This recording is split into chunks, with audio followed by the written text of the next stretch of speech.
উত্তরপাড়ায় সৌজন্যতার রাজনীতির ছবি একটু আগে আপনারা দেখেছেন, যেটা ইতিমধ্যেই ভাইরাল। একই ফ্রেমে দেখা গেছে উত্তরপাড়ার সিপিআইএম প্রার্থী মীনাক্ষী মুখার্জি এবং তৃণমূল প্রার্থী শীর্ষণ্য বন্দ্যোপাধ্যায় বুথ পরিদর্শন করতে গিয়ে মুখোমুখি হয়ে যায় তারা, এবং একেবারে মিষ্টি হাসি দিয়ে মীনাক্ষী বলে আসি। আর সেই ফ্রেম কিন্তু এই মুহূর্তে একই ফ্রেমে দুই প্রার্থীর ছবি ইতিমধ্যেই আমরা দেখেছি ভাইরাল। এরপর দেখা যাচ্ছে সেই উত্তরপাড়ার পর চণ্ডীতলাতেও সেই সৌজন্যতার রাজনীতি, যেখানে একই টেবিলে কার্যত চা খেতে দেখা গেল জাতীয় কংগ্রেসের প্রার্থী আবু আব্বাস উদ্দিন, অন্যদিকে তৃণমূলের প্রার্থী সাথী খন্দকার। দেখা যাচ্ছে তারা এই যে বুথ পরিদর্শন করছে, সকাল থেকেই আমরা দেখেছি তৃণমূলের প্রার্থী সাথী খন্দকার বিভিন্ন বুথে খোঁজ খবর রাখছেন বিভিন্ন জায়গা থেকেই, এবং একেবারে যে ছবি দেখতে পাচ্ছি সেখানে এই মুহূর্তে দেখা যাচ্ছে জাতীয় কংগ্রেসের প্রার্থী আবু আব্বাস উদ্দিন তিনি রয়েছেন এবং তার সঙ্গে সাথী খন্দকার রয়েছেন, এবং এছাড়াও চণ্ডীতলার বিভিন্ন তৃণমূল নেতারা রয়েছেন। এবং সাংবাদিকরা এসছে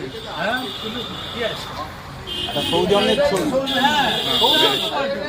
ভোটের দিনে এই যে সৌজন্য, উনি আমার সঙ্গে না, উনি আকবর আলী খন্দকারের বন্ধু। তাহলে আজকে ও যখন এখানে আসতো চণ্ডীতলা ওখানে এলে আমার একটা হলুদ মোটরসাইকেল ছিল, আমরা দুজনে বেরিয়ে পড়লাম বাড়িতে সারাদিন। ও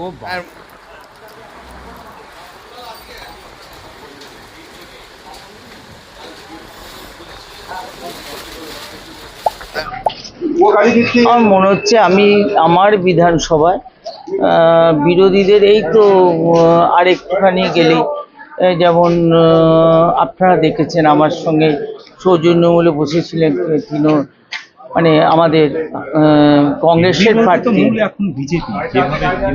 ওনারা তো অনেক কথাই বলবেন, ওনাদের মুখে তো অনেক কথাই আছে, কিন্তু এই যে এই জায়গায় বিজেপি তো একটা পোলিং এজেন্টও বসাতে পারেনি, তাহলে 3টে পঞ্চায়েতে তারা পোলিং এজেন্ট বসাতে পেরেছে? বসাতে পারেনি। কতটা আশাবাদী? আমরা 100 আশাবাদী। আপনার সঙ্গে সৌজন্য সাক্ষাৎ হলো কংগ্রেস প্রার্থী, কি বলবেন?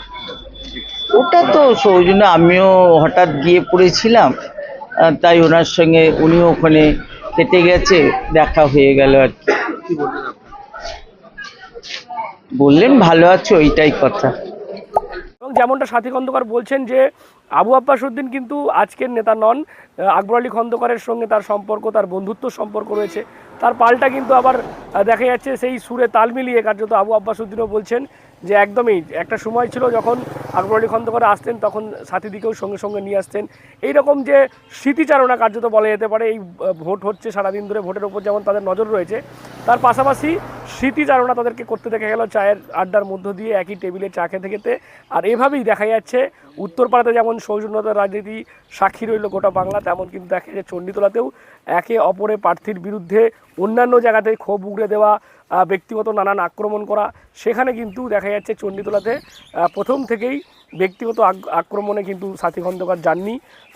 আর কংগ্রেসের প্রার্থী আবু আব্বাস উদ্দিন তিনিও কিন্তু যথেষ্ট ভদ্রতা বজায় রেখেই তিনিও প্রচার চালিয়েছিলেন, এবং আজকে দেখা যাচ্ছে ভোট একেবারে শেষ পর্যায়ের দিকে বিকেল হয়ে গেছে, এবং তারই ফাঁকে দেখা গেল এই দুই দলের প্রার্থীকে একসঙ্গে টেবিলে চাইপে চর্চা করতে। আপনারা কি বলবেন, এই সৌজন্যতার রাজনীতি প্রয়োজন নাকি হানাহানি অশান্তির রাজনীতি আপনারা ভালোবাসেন? অবশ্যই আপনারা কমেন্ট করবেন কমেন্ট বক্সে। এরকম আরও খবর পেতে নজর রাখবেন ডিএনএন বাংলায়। ডিএনএন বাংলা সবার মনে, সবার ফোনে।